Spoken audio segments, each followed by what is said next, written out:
Subscribe करिए हमारे channel target UP TET CTET को और बेल आइकन को दबाइए।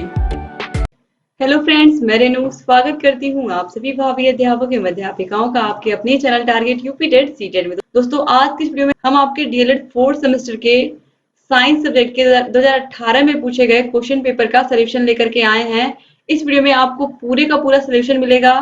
तो पहले आपको यहाँ पर वस्तुनिष्ठ प्रश्न मिलेंगे 5, फिर अतुल उत्तरी मिलेंगे 6 क्वेश्चन।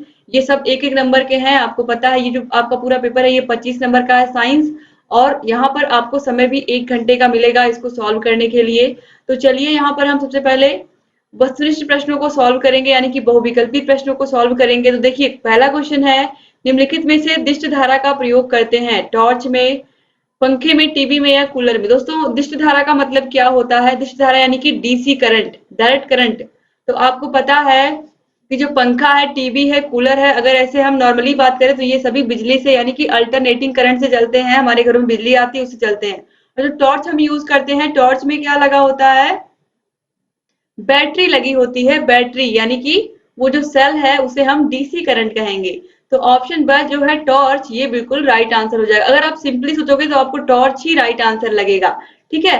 बाकी ऐसे अगर देखें हम तो जो इन्वर्टर हमारे घरों में लगा होता है उससे पंखा भी चल सकता है, टीवी भी चल सकता है, कूलर भी चल सकता है। तो इस तरीके से तो यहाँ पर सबके सब मिक्स हो जाएंगे। लेकिन अगर हम सिर्फ सामान्य तौर पर सोचे तो पंखा, टीवी, कूलर ये किसे चलते हैं? विद्युत धारा से, या फिर ये कहें कि विद्युत से, करंट से चलते हैं।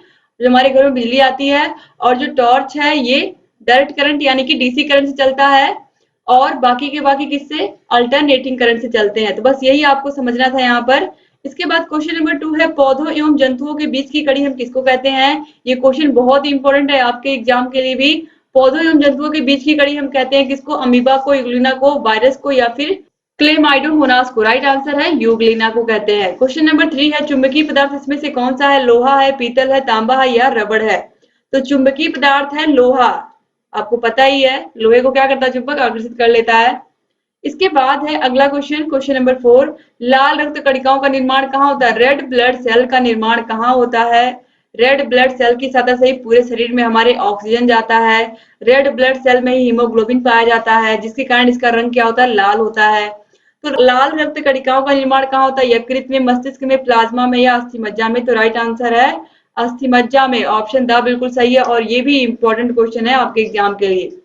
क्वेश्चन नंबर 5 है, विद्युत बल्ब में तंतु किस धातु का बना होता है? दोस्तों, मैंने आप लोगों को बहुत ही अच्छे से क्लासेस में विद्युत बल्ब बना करके उसका पूरा फिगर बना के आप लोगों को उसके बारे में समझाया है।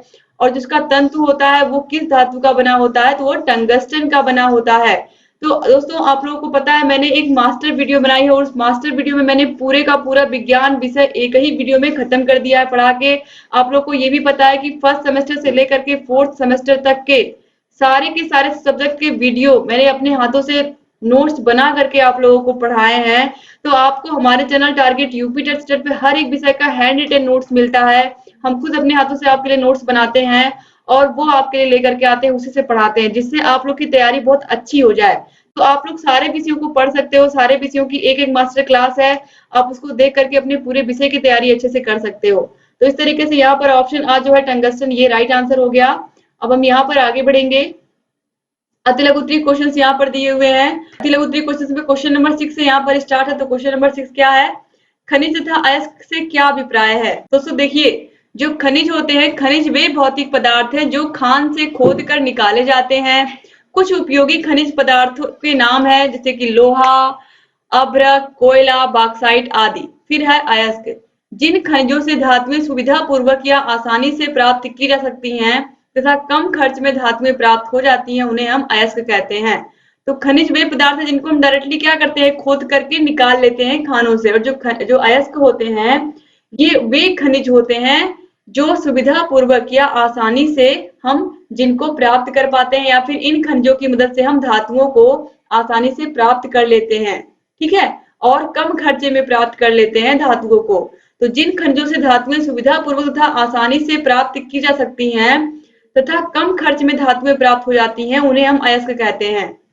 क्वेश्चन नंबर 7 है, विद्युत के 2 सुचालक और 2 कुचालक पदार्थों के नाम लिखिए। सुचालक का मतलब क्या होता है? सुचालक यानी कि जिनसे विद्युत धारा आसानी से प्रवाहित हो सकती है, जिसमें करंट दौड़ सकता है, जैसे कि लोहा हुआ, ये सुचालक हो गया। इसके अलावा चांदी हुआ, ये भी क्या हो गया? सुचालक हो गया। इसके अलावा तांबा, तांबे में भी क्या होता है? आसानी से जो विद्युत धारा है वो प्रवाहित हो जाती है, क्योंकि तांबे के भी तार बने होते हैं। एल्यूमिनियम में भी प्रवाहित हो जाती है। और कुचालक पदार्थों में आप सबसे पहले प्लास्टिक लिख सकते हो। इसके अलावा लकड़ी लिख सकते हो। ठीक है, ये सब क्या विद्युत धारा के कुचालक हैं। इनमें से जो विद्युत धारा है या फिर करंट है वो फ्लो नहीं कर सकता है। इसके बाद क्वेश्चन नंबर 8 है, यदि पृथ्वी से सभी पौधे समाप्त हो जाएं तो जंतु जगत पर क्या प्रभाव पड़ेगा? आप सोचिए, हम लोग सांस कैसे लेते हैं? पेड़ पौधे जो है उन्हीं से क्या मिलता है? हमें ऑक्सीजन मिलता है, इसी वजह से हम सांस लेते हैं। सारे जीव उन्हीं से सांस लेते हैं। अगर सारे पेड़ पौधे समाप्त हो जाएं तो हमारा कोई अस्तित्व ही नहीं बचेगा, यानी कि पृथ्वी पर जो मानव जीवन है उसका अस्तित्व ही समाप्त हो जाएगा और कोई जीवित ही नहीं बचेगा। ठीक है, तो इस तरीके से अगर पेड़ पौधे खत्म हो जाएं तो फिर हमारा भी कोई अस्तित्व नहीं बचेगा इस पृथ्वी पर। ये है तभी हमारा अस्तित्व है, क्योंकि हमें पता है कि हमारी सांसें ही नहीं चलेंगी तो हम जीवित कैसे रहेंगे, और सांस लेने के लिए हमें क्या चाहिए? ऑक्सीजन चाहिए। ठीक है, इसके बाद क्वेश्चन नंबर 9 है, खाद्य जाल से आप क्या समझते हैं?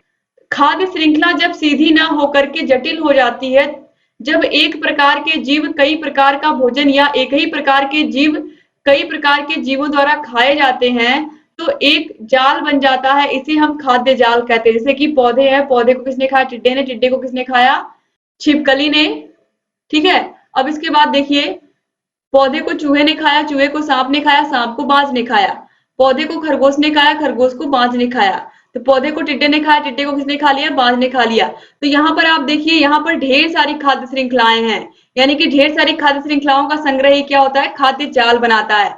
जो खाद्य जाल होता है इसमें एक ही जीव कई सारे जीवों का भोजन बन जाता है। ठीक है, क्वेश्चन नंबर 10 है, मानव के रक्त वर्ग के प्रकार तथा उसमें पाई जाने वाले प्रतिजन और प्रतिरक्षी को भी लिखिए। तो ये देखिए, ये मानव रक्त में आप पता है 4 प्रकार का होता है, ये आपको पता है। ए रुधिर वर्ग, फिर बी है, फिर ए बी है, फिर ओ है। ए में प्रतिजन ए है और प्रतिरक्षी बी है। बी में प्रतिजन बी है और प्रतिरक्षी ए है।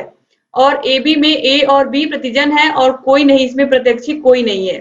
फिर है ओ जो है, इसका प्रतिजन कोई नहीं है और इसके प्रतिरक्षी में कौन है? ए तथा बी है। तो ये 4 रुधिर वर्ग है, ए बी और ओ। और जो ए बी है ये सर्वग्राही है और जो ओ है ये सर्वदाता है, यानी कि ए बी सभी से खून ले सकता है और ओ सभी को खून दे सकता है। तो इसके बाद दोस्तों यहाँ पर देखिए, आगे हम देखेंगे क्वेश्चन नंबर 11 है, विद्युत धारा किसे कहते हैं? इसका मात्रक क्या है?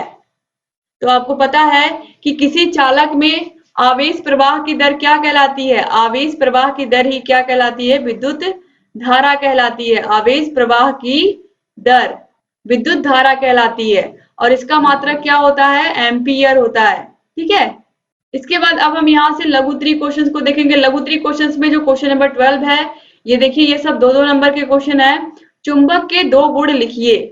तो यहाँ पर क्वेश्चन नंबर 11 में आपने देखा विद्युत धारा, चालक में आवेश की प्रवाह की दर को विद्युत धारा कहते हैं। विद्युत धारा का मात्रक एम्पियर होता है। इस तरीके से आप देख सकते हो यहाँ पर I = Q/T, जहाँ I क्या विद्युत धारा है और इसका मात्रक एम्पियर है। क्वेश्चन नंबर 12, यहाँ से लघुत्तरी क्वेश्चन स्टार्ट हो रहे हैं। तो चुंबक के 2 गुण लिखिए। इसमें पूछा है चुंबक के 2 गुण बताइए। तो चुंबक के 2 गुण हम यहाँ पर देखेंगे कौन कौन से हैं। तो यहाँ पर पहला देखिए क्या है। पहला है, जो चुंबक होता है, ये चुंबक लोहा, कोबाल्ट और निकेल से बनी वस्तुएं जो होती हैं, इनको क्या करता है? आकर्षित करता है। एक स्वतंत्र चुंबक क्षण सदैव उत्तर और दक्षिण दिशा में ही ठहरता है। कोई भी चुंबक है वह आप देखोगे वह हमेशा उत्तर और दक्षिण दिशा में ही रुकेगा अगर वह स्वतंत्र चुंबक है। तो ये दोनों क्या हो गए? चुंबक के गुण हो गए। इसके अलावा चुंबक के जो सिरे होते हैं, जैसे कि N और S, ये सिरा हो गया। उत्तरी ध्रुव और दक्षिणी ध्रुव, ये दोनों सिरों पर सबसे अधिक आकर्षण बल होता है। सबसे ज्यादा चुंबकीय क्षेत्र इन्हीं में पाया जाता है, इनके अगल बगल, यानी कि चुंबक के सिरों पर सबसे अधिक आकर्षण होता है। क्वेश्चन नंबर 13 है, प्राथमिक उपचार को परिभाषित करिए। तो प्राथमिक उपचार देखिए, चोट लगने के बाद व्यक्ति को अस्पताल ले जाने से पूर्व किए जाने वाले सहायक इलाज को हम प्राथमिक उपचार कहते हैं। क्वेश्चन नंबर 14 है, आवर्त तथा वर्ग से क्या समझते हैं आप? आवर्त किसे कहते हैं और वर्ग किसे कहते हैं? तो देखिए, आवर्त सारणी में 36 पंक्तियों को आवर्त, ये जो 36 पंक्तियां होती हैं इनको क्या कहते हैं, आवर्त कहते हैं। और जो ऊर्ध्वाधर स्तंभ होते हैं, ऊर्ध्वाधर रेखाएं होती हैं, इनको हम क्या कहते हैं, वर्ग कहते हैं, जैसे कि लिथियम, सोडियम, पोटेशियम, इस तरीके से, ठीक है। तो ये क्या हो गए, ये वर्ग हो गए, और ये जो 36 रेखाएं हैं ये आवर्त हो गई। अब इसके बाद अगला क्वेश्चन देखेंगे। अगला क्वेश्चन है क्वेश्चन नंबर 15, धातुओं को संक्षारण से बचाने के लिए किन्हीं दो विधियों का उल्लेख करिए। धातुओं को संक्षारण से बचाने के लिए यानी कि क्षय से बचाने के लिए, उनको जंग लगने से बचाने के लिए हम क्या कर सकते हैं, तो जंग ना लगे तो हम इसके लिए क्या कर सकते हैं, धातु की सतह पर पेंट लगा सकते हैं।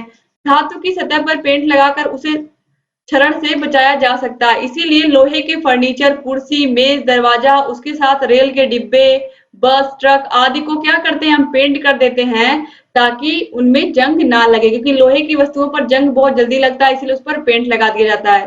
फिर है ग्रीस या तेल लगाकर। नए औजार जैसे कि कैंची, चाकू, मशीन आदि पर ग्रीस या तेल लगा, जैसे कि सिलाई मशीन आप देखिए उसमें हम तेल डालते हैं ताकि उसमें जंग ना लगे। कैंची है, कैंची में भी हम ग्रीस लगाते हैं, तेल लगाते हैं ताकि यह भी खराब ना हो। तो इस तरीके से हम क्या करते हैं, क्षरण से बचाने का प्रयास करते हैं। फिर है क्वेश्चन नंबर 16, विद्युत धारा के खतरों से बचाव के लिए कौन कौन से उपाय हम कर सकते हैं, यानी कि कौन कौन से ऐसे उपाय हैं जिससे हम जो करंट है वह ना लगे, इसके लिए हम क्या कर सकते हैं, बचाव कर सकते हैं। तो चलिए देखते हैं। सबसे पहले हम क्या कर सकते हैं, कटे फटे अथवा क्षतिग्रस्त विद्युत तार को फौरन बदल दें, यानी कि कहीं पर भी अगर कोई तार कटा पिटा है तो उसे हमें तुरंत चेंज करना चाहिए, क्योंकि अगर खुला तार रहेगा तो उससे करंट लगने का खतरा है। फिर बिजली से सटे खंभों से जानवर को नहीं बांधना चाहिए। अगर बिजली से सटा हुआ खंभा यानी कि उससे बिजली होकर के जा रही है उस खंभे से, तो वहां पर किसी जानवर को नहीं बांधना चाहिए। फिर है ट्यूबलाइट की जगह एलईडी बल्ब का प्रयोग करना चाहिए। फिर है आग बुझाने के यंत्र काम करने की स्थिति में होने चाहिए, क्योंकि क्या होता है कभी कभी लाइट से भी आग लग जाती है, तो जो आग बुझाने के यंत्र है वह सही समय पर काम आने चाहिए। फिर है क्वेश्चन नंबर 17, किन्हीं निम्न में से किन्हीं दो पर संक्षिप्त टिप्पणी लिखिए, चाहे उत्पादक, उपभोक्ता या अपघटक। तो उत्पादक कौन होते हैं, हरे पेड़ पौधे होते हैं। उपभोक्ता आपको पता है, उपभोक्ता में प्राथमिक उपभोक्ता भी होते हैं, द्वितीयक भी होते हैं, तृतीयक भी होते हैं और सर्वोच्च उपभोक्ता भी होते हैं। और अपघटक क्या होते हैं, ये जो मरे हुए जीव जंतु होते हैं उनको क्या करते हैं, ये उनको सड़ाने का काम करते हैं और फिर उनको उर्वरक में बदलने का काम करते हैं। तो यहाँ पर आप देखिए उत्पादक, हरे पेड़ पौधे सूर्य के प्रकाश की उपस्थिति में अपना भोजन स्वयं बनाते हैं, ये उत्पादक कहलाते हैं। उत्पादक भोजन के लिए किसी और पर आश्रित नहीं होते हैं। शाकाहारी जीव जैसे कि खरगोश, बकरी, हिरन आदि उत्पादक पर ही आश्रित होते हैं, ठीक है। इसके अलावा उपभोक्ता पर भी अगर लिखने को आएगा आपको, तो उपभोक्ता पर भी आप लिख सकते हो कि जो उपभोक्ता होते हैं वो कुछ उपभोक्ता उत्पादक पर आश्रित होते हैं, जैसे कि खरगोश हुआ, बकरी हुई, हिरन हुआ, और ये प्राथमिक उपभोक्ता कहलाते हैं। फिर जो इन पर आश्रित होते हैं वो द्वितीयक उपभोक्ता कहलाते हैं, जैसे कि शेर हुआ। फिर जो इन पर भी आश्रित होते हैं वे क्या कहलाते हैं, बाज कहलाते हैं। वे क्या कहलाते हैं, वे सर्वोच्च उपभोक्ता भी कहलाते हैं। इसके अलावा सर्वाहारी भी कहलाते हैं। तो इस तरीके से प्राथमिक उपभोक्ता, फिर द्वितीयक उपभोक्ता, तृतीयक उपभोक्ता, सर्वोच्च या सर्वाहारी उपभोक्ता या सर्वोच्च उपभोक्ता के नाम से भी इनको हम जानते हैं। तो प्राथमिक उपभोक्ता, द्वितीयक उपभोक्ता, तृतीयक उपभोक्ता और लास्ट में आते हैं सर्वोच्च उपभोक्ता। तो इस तरीके से अगर प्राथमिक उपभोक्ता पूछेगा तो हिरन, टिड्डा, खरगोश, द्वितीयक पूछेगा तो मेढक, बिल्ली, भेड़िया, तृतीयक पूछेगा तो सर्प, शेर तथा बाघ, और सर्वोच्च उपभोक्ता पूछेगा तो सर्वोच्च उपभोक्ता में कौन आता है, बाज और मनुष्य आता है। तो इस तरीके से आपको दो ही का विस्तार करना था। फिर इसके बाद देखिए मानव में पाए जाने वाले कौन कौन से अवशेषी अंग हैं, इनका नाम केवल लिखना है, तो चलिए देख लेते हैं। तो मानव शरीर में पाए जाने वाले अवशेषी अंग में निमेशक पटल है, जो आपके आंख के पास रेड कलर का दिखता है आपको कोने में, वो निमेशक पटल होता है। फिर त्वचा के बाल है, शरीर के बाल, कर्ण पल्लव की पेशियां, जो कान के ऊपर आपकी पेशियां आपको दिखती हैं, कान के ऊपर कर्ण पल्लव, और पूंछ की हड्डी। तो ये चार अवशेषी अंग, इनको आप जरूर याद रखिएगा, एग्जाम में बहुविकल्पी क्वेश्चंस में भी पूछा गया है ये। तो इस तरीके से आपका 2018 का जो पूरा पेपर था आपका समाप्त हो गया। उम्मीद करती हूँ कि ये वीडियो आपको पसंद आई होगी। अगर ये वीडियो अच्छी लगी तो प्लीज इसको अपने कॉलेज फ्रेंड्स को भी शेयर कर दीजिएगा। और आपको 5 साल के हर एक विषय के प्रीवियस ईयर क्वेश्चन पेपर मिल जाएंगे, आप सभी को देखिए। और जो मास्टर वीडियो मैंने बनाई है, हर एक सब्जेक्ट की मास्टर वीडियो आप जरूर देखिए, बहुत ही आसान हो जाएगा आपको सारे विषय को तैयार करना उस एक वीडियो से। तो आप लोगों को डिस्क्रिप्शन बॉक्स, कमेंट बॉक्स में सारे वीडियोस की लिंक मिल जाएगी, और जहां कहीं कोई भी समस्या आ रही है हमसे पूछिए। हर एक विषय की मास्टर वीडियो को देखिए, पूरी की पूरी पवन सीरीज मैंने सॉल्व करा दी है, पूरी राजन सीरीज सॉल्व करा दी है। आप उनको देखिए और प्रीवियस ईयर क्वेश्चन पेपर को सॉल्व करके जाइए। जहाँ कहीं कोई भी समस्या आ रही है हमसे बताते रहिए। एग्जाम में आप बहुत अच्छा स्कोर करोगे अगर इस तरीके से पढ़ करके एग्जाम में जाते हो। दोस्तों, यहाँ ऊपर आई बटन पर क्लिक करके आप सारे वीडियोस को देख सकते हो। डिस्क्रिप्शन बॉक्स, कमेंट बॉक्स में भी आपको सारे वीडियोस की लिंक मिल जाएगी। और अगर आपको कम समय में तैयारी करनी है तो आप हमारे ऐप को भी डाउनलोड कर लीजिए। ऐप को डाउनलोड करने के बाद आपको सारे के सारे विषयों के 8 के 8 विषयों की पीडीएफ मिल जाएगी। पूरी की पूरी सभी विषयों की पीडीएफ मिल जाएगी। सभी विषयों की वीडियोस मिलेगी। वहां पर कोई ऐड, कोई प्रचार नहीं आएगा। सभी विषयों की चैप्टर वाइज टेस्ट मिल जाएंगे। पूरी की पूरी पवन सीरीज की पीडीएफ मिल जाएगी। हर विषय की राजन सीरीज की पीडीएफ मिल जाएगी। तो इस तरीके से पीडीएफ आपको कहीं से भी अलग से राजन सीरीज, पवन सीरीज को खरीदने की जरूरत नहीं पड़ेगी। आप अपनी तैयारी को और बेहतर बना पाएंगे। और जहां कहीं कोई भी दिक्कत हो रही है ऐप को डाउनलोड करने में, आप हमसे पूछ सकते हैं। ऐप की लिंक आपको डिस्क्रिप्शन बॉक्स, कमेंट बॉक्स दोनों जगह मिल जाएगी। तो जहाँ कहीं दोस्तों दिक्कत हो रही है आप हमसे बताइए। अगर चैनल को सब्सक्राइब नहीं किया तो प्लीज अभी सब्सक्राइब कर दीजिए, क्योंकि हमारा एक ही उद्देश्य है, आप में से हर एक बच्चा शिक्षक बने और अपने सपने को साकार करे। तो इसके लिए आपको चैनल से बने रहना होगा और जहाँ कहीं कोई भी समस्या आएगी हमसे बताते रहना होगा। तो ऐसे चैनल से बने रहिए, सारे वीडियोस को देखते रहिए। जहाँ कहीं कोई भी समस्या आए हमसे बताते रहिए। दोस्तों, मिलते हैं नेक्स्ट वीडियो में। तब तक अपना ख्याल रखिएगा, अपनी फैमिली का भी ख्याल रखिएगा और चैनल से बने रहिएगा।